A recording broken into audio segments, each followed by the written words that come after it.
you will have to make a very big decision with the release of The War Within. What class and specialization are you going to look to focus on? Now, I've done extensive research, observations, and gameplay testing for The War Within beta, and in today's video, I have compiled a list of my top 5 classes that absolutely you cannot miss out on as far as an experience in this expansion, considering all of the arrays of content available from PvE to PvP to solo content, and all of the pros and cons that are going to come along with this selection should you decide to take on one of these 5 classes. But let's get started. We have a lot to talk about in this video. Coming in on the number 5 position is the Evoker. Now, if you're somebody that wants to make sure you're always getting an invite to a group for raid content or dungeon content, then you definitely want to focus on the Augmentation Evoker specialization.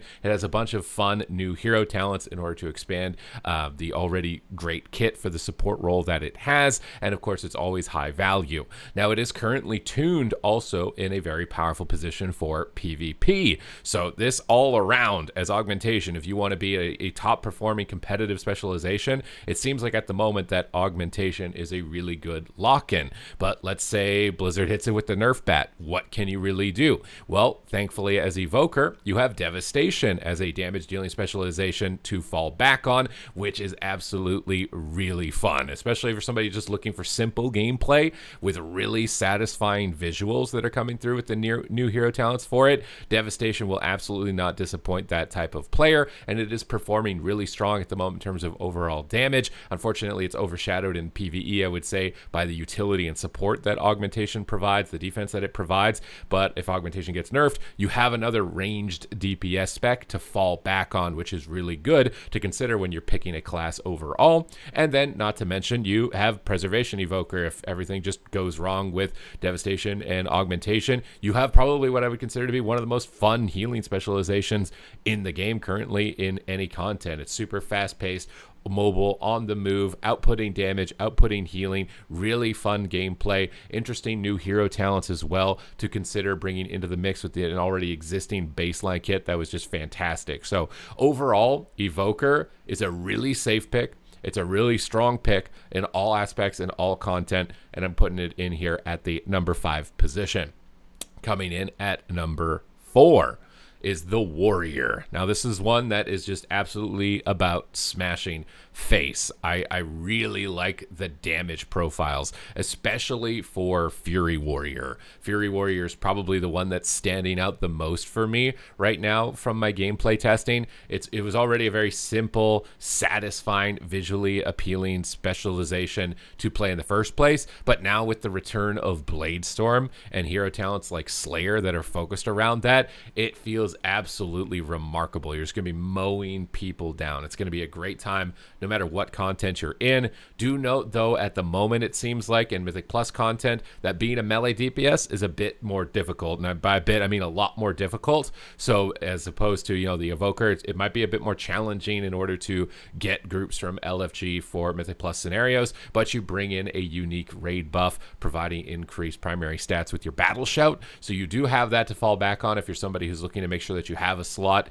in a raid situation. And it kind of depends on what they do with Mythic Plus. Are they going to make it less punishing to be melee so that ranged isn't, only desired role as far as DPS are concerned? But even then, unless you're playing at the top 0.1%, it's probably not going to be too big of a deal. And it is just absolutely mowing people down in PvP. It feels really fun. I love all of the new visuals for it.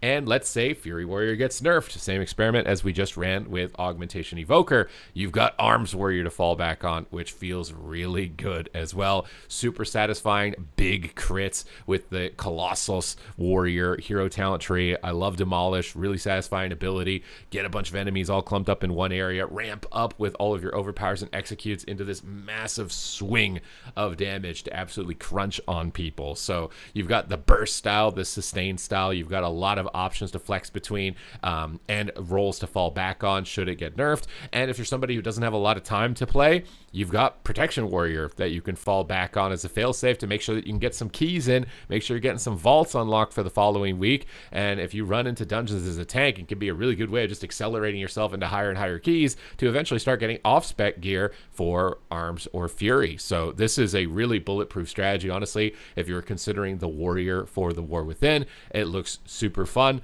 and a really good time. It's definitely one on the top of my list and radar at the moment for playing myself personally. Coming in at number 3 is the Death Knight, and I feel like this one is almost entirely steeped in fantasy. They absolutely nailed it with the hero talent trees with this, with Sand Lane, with Deathbringer, with Riders of the Apocalypse. I think it's been like the most notable one coming through, summoning in the 4 Horsemen from Naxxramas, which provides you huge, tremendous combat benefits and just feel really good when they're out in the battlefield. But Deathbringer with Reaper's Mark feels really awesome as well, as crunchy, massive crits on Frost Death Knight.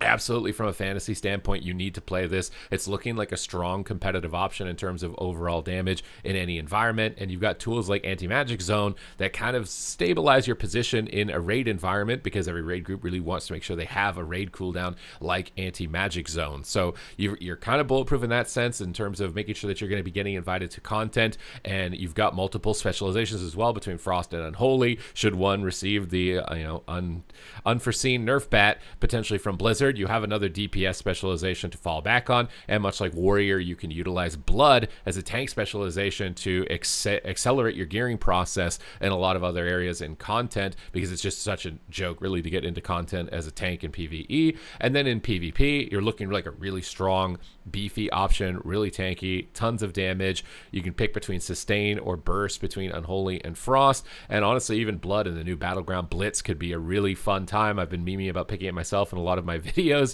just because you have so many death grips. You can take a healer out of an engagement, put them in a little timeout zone in a battleground. To me, the Death Knight seems like, from a fantasy standpoint, a class that you absolutely can't miss, and from a performance standpoint, still very safe overall to pick, so that you won't be missing out on any of the content. Coming in at number 2 is the Warlock. Warlock is much like Death Knight, steeped in fantasy. They have reworked pretty much all 3 specializations, so you're going to get a nice new flavor for all of them. Shadow Bolt seems to be really powerful. Haunt for Affliction. I'm really interested in trying Affliction out, especially since Warlock has also just received a round of buffs towards all of its specs, and I've been absolutely loving all of them. They just feel so great, so fantastic. Hero talent trees filled with tons of flavor for all 3 specializations, so much so that I'm really struggling to pick which one I'm going to end up going into. Demonology is focused a lot more around control, at least when it comes to PvP, with stuns and coil effects. Destruction seems to be the big bursty boy that just sends out massive amounts of damage on a single target, or 2 if you happen to have Havoc. And then also Affliction, which is just rot damage melting the entire universe, and they all feel really powerful and noticeable in those roles specifically.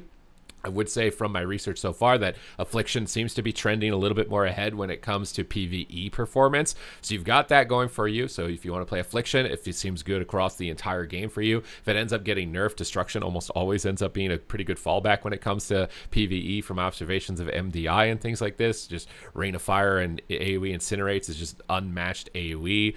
I love the talent reworks steeped in fantasy. All 3 specializations are really fun, and I think it's almost guaranteed, especially with the desirability of ranged DPS at the moment, that at least one of the specializations is going to be one of the most competitive options. That's going to be getting you those guaranteed invites into groups and accelerating your gearing process, should you maybe down the road decide that you want to change to something else. And you've got the failsafe of 3 DPS specs. Now, you do have the disadvantage, though, of no healing and no tank specs in that regard, but with the way it's trending right now, I think it's still very safe in terms of selection for competitive play, which is finally leading us in to the number 1 class for the War Within, one that has grabbed my attention and really won't let go. It won't let me sleep at night. It's making me question, like, I'm a Druid main. I can't give up Druid, but it's so compelling, is the Mage. Now, the Mage, much like the Warlock, has 3 fantastic specializations, all with different flavor and styles to them. The Fire Mage for massive AoE damage that comes crashing through. Arcane for just splinter storms of missiles flying through and forward and crushing your opponent with barrages and orbs. The rework on Arcane is just chef's kiss. It's say many. Feek, it's probably one of the best feeling and fluid spells or classes in the game, specs in the game right now. And then we've got Frost Mage for crushing, control, AoE, 2-target cleave. It's fantastic. All of the hero talent trees as well, although some of them happen to be a little bit more passive. You can cosplay as Kael'thas with the Sun Fury hero talent trees, the Spell Slinger with multiple duplicate spells and splinters flying out from all of your abilities, and then the Frost Fire Mage, which is particularly my favorite, although apparently is underperforming in PvE. I think it's going to be overperforming in PvP. The Frostfire Mage summons in comet storms and meteors and combines and fuses together fire and frost magic in a way that just makes Mage mind-blowing. I absolutely love it from the fantasy standpoint. You've got iconic characters like Kael'thas included throughout this roster available to you. You're absolutely going to crush it in all aspects of the game. I think I'm trying to remember the last time a Mage spec wasn't like in the top regard for Mythic Plus competitions, whether it was Fire, Arcane, or Frost. It seems like almost always in any expansion one of those specs ends up being in a competitive spot. In Raid, you got Arcane Intellect, you got Bloodlust, Time Warp, you got tools that groups obviously want to bring. You've got powerful defensives like Ice Block to immune mechanics. So you're always going to have, I think, a safe spot in those environments. And then in PvP, your control is just unmatched. You have knockbacks, AoE Ring of Frost, you've got Ice Wall to line of sight your opponents in battleground situations. So when it comes to all content in the game, it is absolutely going to be remarkable. It's almost definitely going to have some type of spot. And no matter what, if the nerf bat comes down on one of these specs by the time, we're getting into competitive dungeons and raiding and PvP moments, you'll have another spec that you're likely going to be able to fall back on almost immediately. And not to mention that they've got the warband feature. So if you're really worried about what do I pick? All of these seem so amazing. I think that this expansion is likely going to be pretty alt friendly. So you could probably do all of these. And I'm more than certainly going to be expanding my roster as much as I can, but I know for a lot of you that maybe don't have as much time as I do to play the game, which I'm grateful for your support so that I can have all of this time to degenerate on World of Warcraft, by the way. Then maybe you might want to focus, and that was the purpose of this video, was to give you a list of my thoughts, which ones are really standing out to me as big winners that you absolutely need, that are going to give you the best experience for the expansion. And other than that, thank you very much for watching the video. I hope that you enjoyed it, and I will see you in the next one.